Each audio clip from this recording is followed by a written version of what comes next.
My brother made me best man, then replaced me a week before his wedding. I still showed up. They sat me at a table in the corner with people I'd never met. I watched his friend give the speech I was supposed to give. I left before the cake. He texted me 3 words the next morning. My name's Harrison, I'm 32, and I need to tell you about the worst wedding I've ever attended. Which is saying something, because I once went to a ceremony where the groom's ex showed up in a white dress and the flower girl bit the officiant. But at least at that wedding, I had a seat at a table where someone knew my name. Let me back up. My brother Cole is 3 years younger than me. Growing up, we were close. Not in that made-for-TV, tossing the football in the backyard kind of way, but close in the way that matters. I was the one who taught him to ride a bike. I was the one who sat outside the principal's office with him when he got suspended in 8th grade for telling his history teacher that the Civil War was basically just a really long HOA dispute. I was the one who drove 45 minutes at 2 in the morning to pick him up from a party when he was 16 because he was too scared to call our parents. We had good parents, don't get me wrong. Mom and Dad were solid. But there was always this unspoken dynamic in our house where Cole was the golden child and I was the bronze child.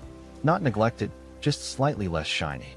Cole was the one who got straight A's without trying, who made varsity baseball as a sophomore, who had the kind of easy charisma that made teachers and neighbors and random strangers at the grocery store just gravitate toward him. I was more of an acquired taste. Quiet, a little awkward, good at math, which as we all know is the personality trait that gets you invited to exactly 0 parties. But I never resented Cole for it. That's the thing people don't understand. I love my brother. I was proud of him. When he graduated from college, I drove 6 hours to be there. When he got his first big promotion at this marketing firm downtown, I took him out to dinner and paid for the whole thing even though I was barely scraping by at the time. When he told me he was dating this woman named Sutton, I was genuinely happy for him. She seemed great. Smart, funny, worked in nonprofit fundraising, had this laugh that could fill a room.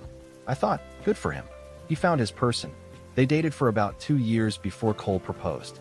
He called me the night it happened, and I swear his voice was shaking. Harrison, she said yes, man.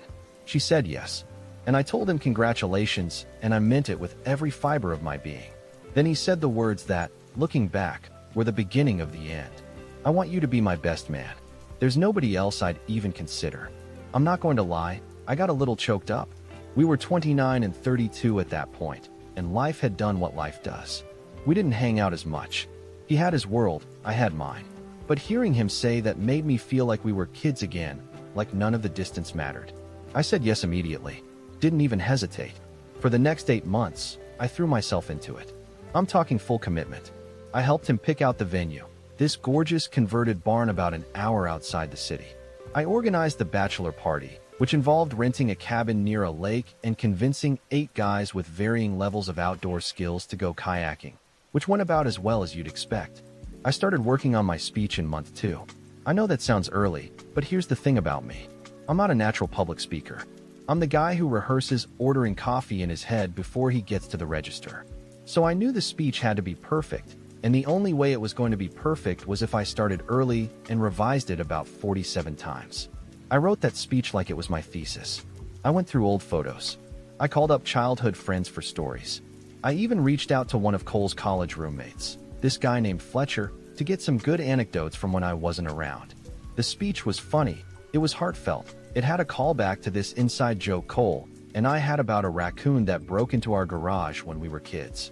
It was, and I say this with full confidence, the best thing I'd ever written. And I'd written a lot of mediocre things. Here's where things started to shift. About 3 months before the wedding, Cole started hanging out more with this guy named Prescott. Prescott was one of his co-workers at the marketing firm.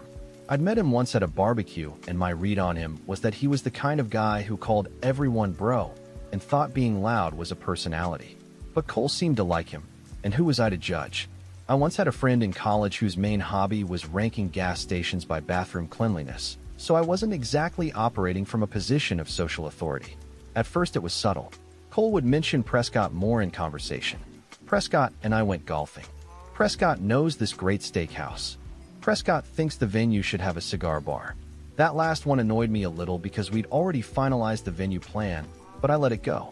Then I started getting fewer texts about wedding stuff. Decisions were being made without me. The seating chart, the playlist, even the groomsmen's ties.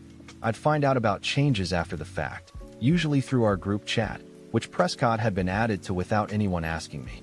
I told myself I was overthinking it. Cole was stressed, weddings are chaotic, and maybe Prescott was just being helpful. I was still the best man. My name was still on the program. That's what mattered. Then, exactly 8 days before the wedding, Cole called me. It wasn't a long call. He didn't ease into it. He just said it like he was reading it off a card, which, knowing Cole, he probably was. Hey, Harrison, so Sutton and I have been talking, and we've decided to make some changes to the wedding party. We're going to have Prescott step into the best man role. It's nothing personal. He's just been more involved lately, and Sutton thinks it'll flow better for the ceremony. I didn't say anything for about 10 seconds. I know because I was staring at the microwave clock the entire time. Harrison, you there? Yeah, I said. I'm here. You're still a groomsman, obviously. Nothing else changes. We just think this makes more sense. I wanted to ask him what part of replacing your own brother as best man 8 days before the wedding makes more sense. I wanted to ask him if Prescott had written a speech that referenced the raccoon in the garage. I wanted to ask him if Sutton, who I had been nothing but kind to for 2 straight years, had actually said that, or if he was hiding behind her name because he didn't have the spine to own the decision. But I didn't ask any of that, because I'm Harrison, and Harrison doesn't make scenes. Harrison says, okay, and hangs up and sits in his apartment staring at a wall for 45 minutes wondering what he did wrong. So that's exactly what I did. The week between that phone call and the wedding was one of the longest of my life. I kept replaying the conversation in my head, looking for clues. Had I missed something? Had I done something wrong at the bachelor party? Was there a moment where Cole looked at me and thought, you know what, this guy isn't up to it? I went through our text history like a detective reviewing case files. Everything seemed normal, right up until it wasn't. I called my mom the next day, not to complain, just to see if she knew. She did, and that's what really stung. She already knew. Oh, sweetie, Cole mentioned it, she said, like he'd told her he was switching caterers. I think Prescott's just been such a big help with everything. It's nothing against you. It's nothing against me. I repeated, and I could hear how flat my voice sounded. Don't make this into a thing, Harrison. It's Cole's wedding. Let him have it the way he wants. And there it was. The family motto, printed on the invisible crest that had hung over our house my entire life. Let Cole have it the way he wants. Let Cole pick the restaurant. Let Cole have the bigger room. Let Cole take credit for the thing you helped him build. Don't make it a thing, Harrison. Don't be difficult. I wasn't going to make it a thing. I showed up to the rehearsal dinner 2 nights before the wedding in a suit I'd bought specifically for the occasion. I shook hands. I smiled. I told Sutton she looked beautiful, which she did. I even shook Prescott's hand, and when he said, "No hard feelings, right, bro?" I said, "Of course not," which is the most heroic lie I've ever told, and I once told my dentist I floss every day. The rehearsal dinner was at this upscale Italian place downtown. Long table, candles, wine flowing. I was seated about halfway down, between my Aunt Glenda, who spent most of the evening describing her knee surgery in medical-grade detail, and Sutton's cousin Rowan, who was perfectly nice, but clearly had no idea who I was or why I looked like I was attending my own funeral. Cole gave a little toast at the dinner. He thanked everyone for being there, thanked his parents, thanked Sutton's parents, thanked the bridal party by name. He thanked Prescott specifically. "This guy has been my rock through this whole process," he said, raising his glass in Prescott's direction. "Couldn't have done it without you, man." He did not mention me. Not once. Not even in passing. I was his brother, his former best man, and I had become furniture. I sat there with my fork halfway to my mouth and realized something that I'd been avoiding for a long time. This wasn't about the wedding. This was about everything. This was about every time I'd been quietly shuffled to the side so Cole could have his moment. Every time I'd bitten my tongue. Every time I told myself it didn't matter because that's just how families work. It all mattered. It had always mattered.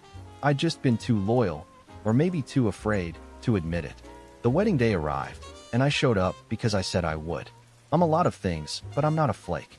I put on my groomsman's suit, which was slightly different from the best man's suit because of course it was, and I drove to the barn venue with my stomach in knots and a speech I'd never give folded up in my inside pocket. I don't know why I brought it. Sentimental stupidity, probably. The ceremony was beautiful. I'll give them that. The barn looked incredible, all string lights and wildflowers, and that warm amber glow that makes everything look like a movie. Sutton walked down the aisle, and Cole started crying. And for about 30 seconds I forgot I was angry and just felt happy for my little brother. Then the feeling passed, and I went back to standing in line like a very well-dressed mannequin. After the ceremony, we moved to the reception area, and this is where it got truly, spectacularly insulting. I was not seated with the wedding party. I was not seated with my family. I was not seated anywhere near the front. I was at table 14, which was in the far corner of the reception hall, partially obscured by a support column, next to the door to the kitchen. My table mates were Sutton's co-worker's boyfriend, an elderly couple I'd never seen before who turned out to be the caterer's parents, and a woman named Delphine who had apparently been Sutton's college roommate's mother's neighbor. I am not making that up. I sat down and stared at my place card. Harrison. Not Harrison, brother of the groom. Just Harrison. Like I was some random acquaintance they'd added to hit a head count. The reception moved along the way receptions do. Dinner, dancing, toasts. And then came the moment I'd been dreading. Prescott stood up, tapped his glass, and started giving the best man speech. My replacement best man speech. It was fine. It was generic.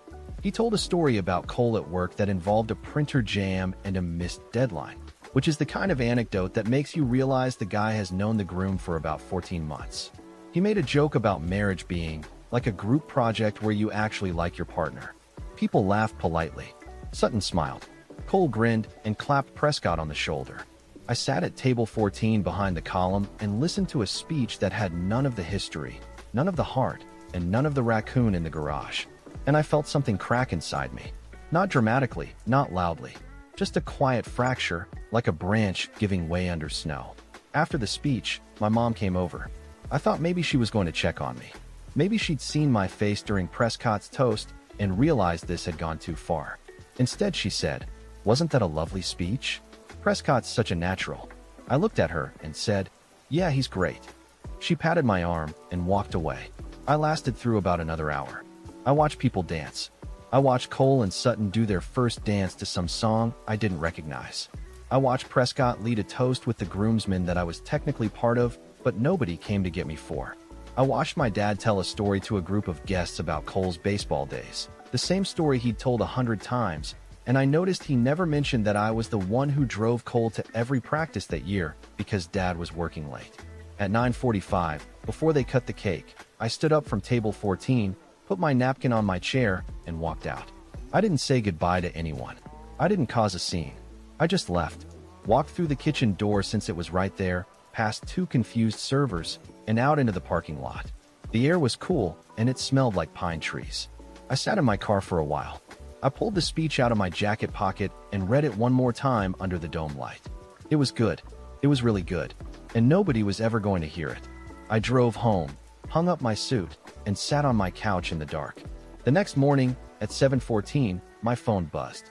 It was a text from Cole. 3 words. "You left early." Not "where did you go?" Not "are you okay?" Not "I'm sorry." Just "you left early." A statement. An observation. Like I ducked out of a work meeting and he was marking attendance. I stared at those 3 words for a long time. Then I put my phone down and didn't respond. The weeks after the wedding were rough. I'm not going to sugarcoat it. I didn't fall apart in some dramatic, made-for-television way. I just kind of dimmed. Like someone had turned down the brightness on my whole life by about 40%. I went to work. I came home. I ate dinner standing over the kitchen counter because sitting at the table felt like too much commitment to the evening. I stopped calling my parents. Not out of spite, at least not consciously. I just didn't have the energy to perform the role of the easygoing son who doesn't let things bother him. I'd been performing that role for 32 years, and my contract had expired. Cole texted me a few more times in the 2 weeks after the wedding. "Hope you're doing good. Mom says you haven't called. And my personal favorite, Sutton wants to do a family dinner soon, you in?" As if everything was fine. As if I hadn't been exiled to the shadow realm at his own wedding and left before dessert. The sheer obliviousness of it would have been impressive if it weren't so painful. I didn't respond to any of them. Not because I was playing some strategic game of silence. I genuinely didn't know what to say. What was I supposed to write back? "Hey, thanks for demoting me as best man, seating me behind a pillar with the caterer's in-laws, and then texting me like I'm a casual acquaintance you bumped into at the gym." The English language doesn't have enough words for that level of disappointment. And I say that as someone who scored in the 98th percentile on the verbal section of the SAT, which, for the record, has never once been useful in real life. About a month after the wedding, my friend Alara called me. Alara and I had been friends since freshman year of college. She's the kind of person who will tell you your haircut looks terrible and then drive you to the barber herself. Zero tolerance for nonsense, but the biggest heart you've ever seen. She could tell something was wrong immediately. "You sound like a deflated balloon," she said. "What happened?" Not "what happened?" with a question mark. Just "what happened?" like she already knew there was a story and she was simply opening the door for it. So I told her. Everything. The demotion, the rehearsal dinner, table 14, the speech I never gave, the 3-word text. All of it. When I finished there was a long pause, and then she said, "Harrison, I love you, but you have got to stop letting people treat you like a side character in your own life." That hit me harder than I expected. "I'm coming over Saturday," she said. "We're going to eat something that isn't microwave burritos, and you're going to tell me what you actually want to do about this." Alara showed up that Saturday with Thai food and a level of directness that should probably be classified as a weapon. We sat on my living room floor because I still hadn't replaced the dining chairs that broke during a poorly conceived furniture assembly attempt, and she laid it out for me. "You have 2 options," she said, pointing a spring roll at me like a tiny edible sword. "Option 1. You keep being the nice guy who absorbs everything and slowly resents everyone until you're 65 and bitter. Option 2. You start building a life that doesn't revolve around waiting for your family to notice you." I picked option 2. Not because I had some grand epiphany set to inspiring background music, but because option 1 sounded absolutely miserable and I was already halfway there. The rebuilding started small. I threw myself into my work. I was a data analyst at a mid-sized consulting firm, which sounds boring because it is boring, but I was good at it. Really good. I'd been coasting for years, doing solid work, but never pushing for more because I'd internalized this idea that I was the background character, the steady but unremarkable one. Alara's words kept echoing in my head. Side character. I didn't want to be a side character anymore. I started volunteering for bigger projects. I stayed late, not in a toxic hustle culture way, but in a "I'm finally using the brain I've been sitting on" way. My manager, this sharp woman named Colette, noticed almost immediately. She pulled me into her office one afternoon and said, "Harrison, whatever changed, keep doing it. The Whitfield account analysis you did last week was the best work anyone on this team has produced in 2 years." That felt good, not in a bragging way. In an, "oh right, I'm actually capable of things" way. Around the same time, I started seeing a therapist. Her name was Dr. Inman, and she had this office with a window that overlooked a parking lot, which she once described as a metaphor for how most people view therapy. Not scenic, but functional. I liked her immediately. She helped me untangle something I'd been carrying around for decades without even realizing it. I had spent my entire life defining my value through other people's recognition. Cole's approval, my parents' attention, my role in the family hierarchy. When those things were taken away, I didn't know who I was, because I'd never bothered to figure that out for myself. It sounds simple when I say it like that. It wasn't. It was months of hard conversations and uncomfortable realizations, and the occasional session where I'd leave feeling like someone had rearranged my internal furniture without asking. But it was working. I could feel the difference. Physically, I started running. Nothing crazy, just a few miles a few times a week. At first, I hated every second of it. My lungs burned, my knees protested, and a particularly judgmental squirrel in the park near my apartment seemed to be personally offended by my pace. But I kept going. After a while, it became the part of my day I looked forward to most. Just me and the road and the rhythmic sound of my own breathing reminding me I was alive and capable of forward motion, literally and otherwise. By month 3, I'd been promoted to senior analyst. By month 5, Colette recommended me for a team lead position on a major client engagement. It was a healthcare analytics project worth about $1.2 million, and they wanted me to run the data strategy. Me, the guy who 3 months ago was eating cold burritos alone in the dark. I also started dating. Nothing serious at first. Alara set me up with a friend of a friend named Waverly who turned out to be completely wrong for me, but was a fantastic dinner companion. So we became friends instead. Then I met someone on my own. Her name was Thea. She was an urban planner who I met at a coffee shop when we both reached for the last blueberry muffin, and she said, "I'll arm wrestle you for it." I let her have it. She bought me a coffee to compensate, and we talked for 2 hours about city infrastructure, which I know sounds incredibly dull, but she made it sound like the most fascinating thing in the world. Thea was different from anyone I'd dated before. She was direct but kind. She asked real questions and actually listened to the answers. On our third date, she said, "Tell me something about yourself that you usually keep hidden," and I told her the wedding story. All of it. She didn't look at me with pity. She looked at me with something closer to recognition, like she understood what it felt like to be the person in the room who nobody turns to look at. "That must have been incredibly lonely," she said. "Yeah," I said. "It was." "Well," she said, reaching across the table and putting her hand on mine. "You're not at table 14 anymore." I could have proposed to her right then, but I figured the third date was probably too soon, and also we hadn't even gotten our appetizers yet. 6 months after the wedding, I was a different person. Not unrecognizably different. Still Harrison, still quiet, still a little awkward, still unreasonably good at math. But I was standing straighter. I was taking up space. I was the lead on a major project. I was in a relationship with someone who saw me, actually saw me, and I had a therapist who was systematically dismantling every lie I'd ever told myself about not being enough. And then, because life has a sense of timing that borders on theatrical, Cole called. I almost didn't pick up. I was sitting on Thea's couch on a Sunday afternoon, half watching a documentary about bridges that she was genuinely riveted by, and my phone lit up with Cole's name. I hadn't spoken to him in 6 months. Hadn't responded to a single text. The silence between us had grown from awkward to enormous, and I'd made peace with it. Or at least I thought I had. Thea looked at the screen, then at me. "You don't have to answer that." "I know," I said. And then I answered it anyway, because apparently 6 months of therapy still can't fully override 32 years of being the brother who shows up. "Harrison." Cole's voice was different. Smaller, somehow. Less golden. "Hey, I know it's been a while." "Yeah," I said. "It has." There was a pause. The kind of pause where you can hear someone gathering the courage to say something they've been rehearsing. "I need to talk to you about something. Can we meet up?" Every instinct I developed over the last 6 months told me to say no. Dr. Inman's voice was in my head saying, "You don't owe anyone access to you just because they share your DNA." Alara's voice was in there too, less clinical and more along the lines of, "If you go to that meeting without a backbone, I will personally come to your house and rearrange your bookshelf out of alphabetical order." Which, for the record, is the most terrifying threat anyone has ever made to me. But I said yes.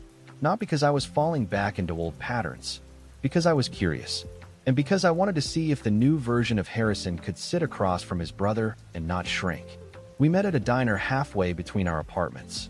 One of those places with sticky menus and coffee that tastes like it was brewed during the previous administration. Cole was already there when I arrived, sitting in a booth near the window, and he looked rough. Not sick, just worn, like the shine had dulled. I sat down across from him and waited. I didn't fill the silence. That was new for me.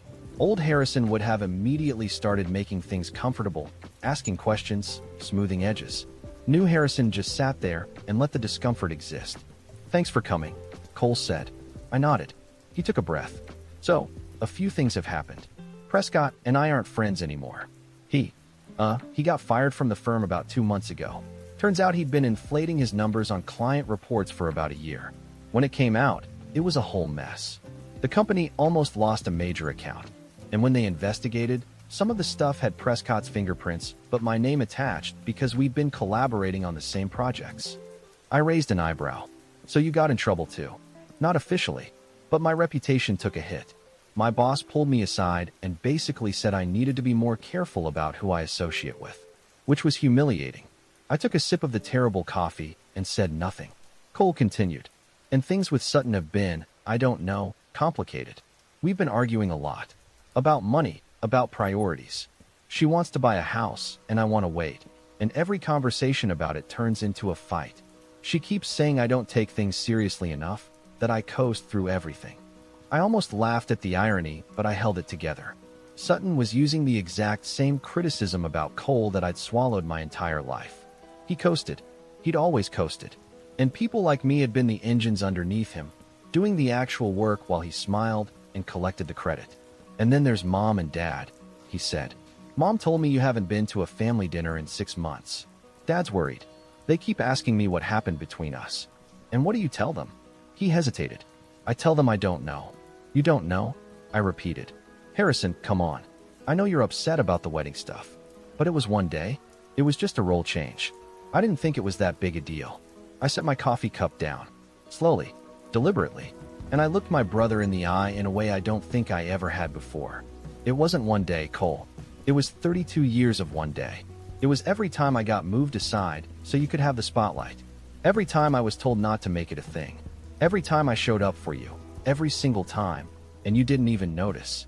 The wedding wasn't the problem. The wedding was just when I finally stopped pretending it didn't hurt. He stared at me. I don't think anyone had ever spoken to him like that. Certainly not me. I wrote you a speech, I said, and my voice was steady, which surprised even me. I worked on it for 6 months. I called your college roommate. I dug through old photos. I put my entire heart into it. And you replaced me with a guy who told a printer jam story and called marriage a group project. And then you sat me at a table behind a column with people who didn't know my name. At your wedding, Cole. Your brother. At your wedding. The diner was quiet except for the clink of dishes in the kitchen. Cole's eyes were wet. I didn't realize, he started. That's the problem. You never realize. Because you've never had to. We sat there in silence for a while. It wasn't comfortable, and it wasn't supposed to be. I wasn't there to make him feel better. I was there to tell the truth, maybe for the first time in my life, and let him sit with it. Eventually Cole said, "What do you want me to do?" I thought about it. Really thought about it. Not the reflexive, "It's fine, don't worry about it." That had been my default setting since childhood. "I want you to understand what you did," I said. "Not just the wedding. All of it. I want you to stop treating me like an accessory to your life. And I want you to tell Mom and Dad the truth about why I haven't been around. Not some vague, I don't know. The truth." He swallowed hard. "And if I do all that, then we'll see. I'm not making any promises, Cole. I spent my whole life making things easy for you. I'm done with that." I put a $10 bill on the table for the coffee and stood up. He looked up at me, and for the first time in maybe ever, I saw something in his eyes that wasn't confidence or charm or the easy assurance of someone who'd always been the favorite. It was fear. Fear that he might have actually lost something he couldn't get back. Good. I walked out of that diner and called Alara from my car. "How'd it go?" she asked. "I didn't shrink," I said. "That's my guy," she said, and I could hear her smiling through the phone. That night, Thea and I sat on her balcony, and I told her everything. About the diner, about what I'd said, about how it felt to finally stand up to the person I'd spent my whole life standing behind. "How do you feel?" she asked. "Terrified," I said, "and also kind of amazing." She leaned her head on my shoulder. That's usually how the important stuff feels. Over the next few weeks, I heard from my mom. She called twice. The first time she left a voicemail that was mostly confusion. "Cole told us some things, and your father and I are very upset. I don't understand why you couldn't have just talked to us." The second time I picked up, and we had a real conversation. It wasn't easy. She got defensive. She said I was being dramatic. She said Cole didn't mean any harm. And I said, calmly and clearly, "Mom, I need you to hear what I'm saying instead of explaining it away." She went quiet. Then she said, "When did you get so direct?" "When I had to," I said. "My dad called separately. He was quieter about it, the way he's always been. But he said something that surprised me. 'I think your mother and I could have done better by you, Harrison. I don't think we realized how much of the weight you were carrying.' It wasn't a full apology, but it was a start. And starts were more than I'd gotten in 3 decades. Meanwhile, at work, the healthcare project was going phenomenally. My team delivered the preliminary analysis ahead of schedule, and the client was thrilled. Colette pulled me aside and said there was talk of creating a new director-level position and that my name was at the top of the list. Everything I'd built in the last 6 months was standing on solid ground. And I was standing on solid ground with it. For the first time in my life, I wasn't waiting for someone else to tell me I mattered. I already knew. About 2 months after the diner conversation, my mom called and asked if I'd come to a family dinner. Not a holiday, not a birthday, just a dinner. She said Cole and Sutton would be there. She said she and Dad had been doing a lot of talking. She said, and this is a direct quote, "We want to try to do this differently." I talked it over with Thea and Dr. Inman separately. Thea said, "Go if you want to, not because you feel obligated." Dr. Inman said. This is an opportunity to practice holding your boundaries in the environment where you first learned to abandon them. I went. I drove to my parents' house on a Saturday evening with Thea in the passenger seat. We pulled into the driveway, and I sat there for a moment looking at the house I grew up in. Same brick facade, same crooked mailbox my dad had been meaning to fix since I was in high school. Same front porch where I'd spent 1,000 hours reading books while Cole played in the yard with friends. Inside, the table was set for 6. Mom had made pot roast, which was her go-to for occasions that felt significant but didn't have a specific name. Dad was in his usual chair. Cole and Sutton were already there. Sutton gave me a hug that felt slightly too tight, like she was trying to communicate something through sheer arm pressure. Cole stood up and looked at me with an expression I'd never seen on him before. Uncertainty. "Hey, Harrison," he said. "Hey, Cole." Thea introduced herself and immediately won my mother over by complimenting the pot roast before she'd even tasted it, which is the kind of social genius that I will never possess, but deeply admire. Dinner started awkwardly, the way these things always do when there's an elephant in the room and the elephant is wearing a tuxedo made of years of unresolved family dynamics. We talked about safe topics for a while. The weather, my dad's golf game, Sutton's work. Then my mom, who has never been accused of subtlety, set down her fork and said, "I think we should talk about what's been going on." I appreciated the directness, even if my stomach clenched. Cole spoke first. He looked at me across the table, and what came out wasn't polished or rehearsed. It was halting and uncomfortable and real in a way I'd never heard from him before. "Harrison, I owe you a real apology. Not just for the wedding, for all of it. I've been thinking about what you said at the diner, and you were right. I've spent my whole life taking you for granted. You were always there, always showing up, always making things easier for me, and I never once stopped to think about what that cost you. I replaced you as best man because Prescott was new and exciting, and I got caught up in the attention. And Sutton," he glanced at her. "Sutton told me it would be fine, and I chose to believe that because it was easier than dealing with the guilt of what I was actually doing." Sutton shifted in her seat. "I want to own my part in that too," she said, looking at me. I pushed for the change. I thought Prescott's speech would be more polished, more entertaining. I was thinking about the wedding like a production instead of thinking about you as a person. As Cole's brother. That was wrong, and I'm sorry. I sat there absorbing it. Part of me wanted to immediately say it was fine, to smooth it over, to be the easy Harrison everyone was used to. But I didn't. I let their words land. I let the silence sit.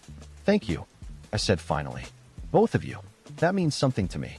My mom cleared her throat. She looked at my dad, and he gave her a small nod. "Harrison," she said, and her voice cracked. "Your father and I have been talking a lot since you and Cole had your conversation. And I need to admit something. We leaned on you to be the responsible one, the easy one, the one who didn't need attention. And we told ourselves that was just your personality. But the truth is we made that your role because it was convenient.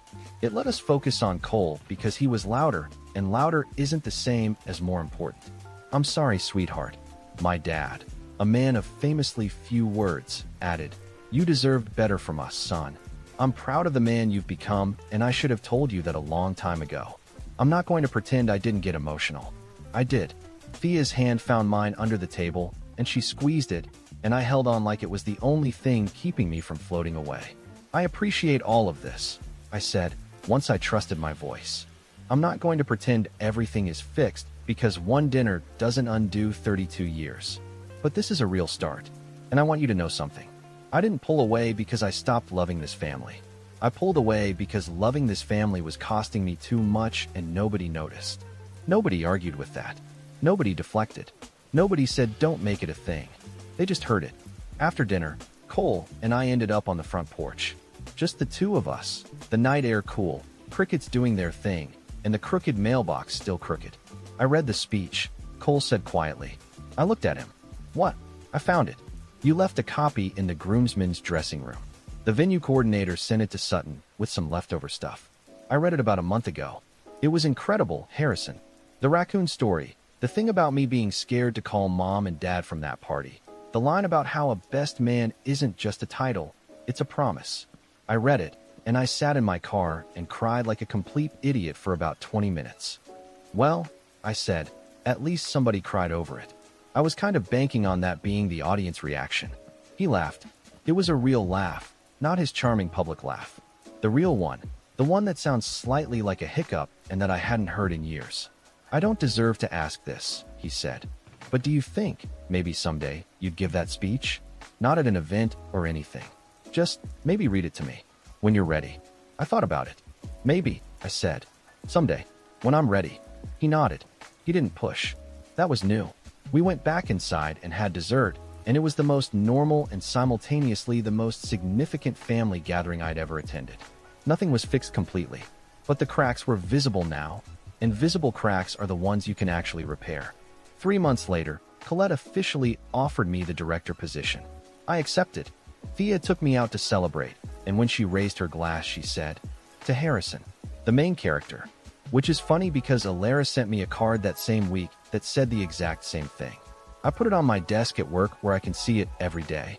Cole and I aren't where we used to be. We might never be, but we're somewhere new, and somewhere new is better than somewhere fake. He calls me every couple of weeks now. Real calls, not performative ones. He asks about my work, about Thea, about my life, and he actually listens.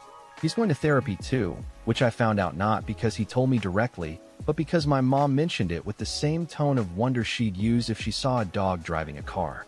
My parents are trying. My dad sends me articles about data analytics that he clearly doesn't understand, but finds anyway because he wants to show interest. My mom invited Thea to her book club, which Thea described afterward as beautiful chaos with wine. As for Prescott, I heard through the grapevine that he's selling insurance now. I don't wish him any ill will. He was a symptom, not the disease. But I'd be lying if I said I didn't feel a small, petty flicker of satisfaction when I heard that. I still have the speech. It's in my desk drawer at home, a little wrinkled, a little coffee stained from the rehearsal dinner. I'll read it to Cole someday. Not because he earned it, because I wrote it with love, and I don't want love to go to waste, even when the person it was meant for took a while to deserve it. My name is Harrison. I'm 33 now. I'm a director at a consulting firm. I'm in love with a woman who arm wrestled me for a muffin. And I have a therapist who compares her office view to the public perception of mental health care. I spent most of my life being the person in the room nobody looked at. The reliable one. The quiet one. The one at table 14. I'm not at table 14 anymore. And I never will be again.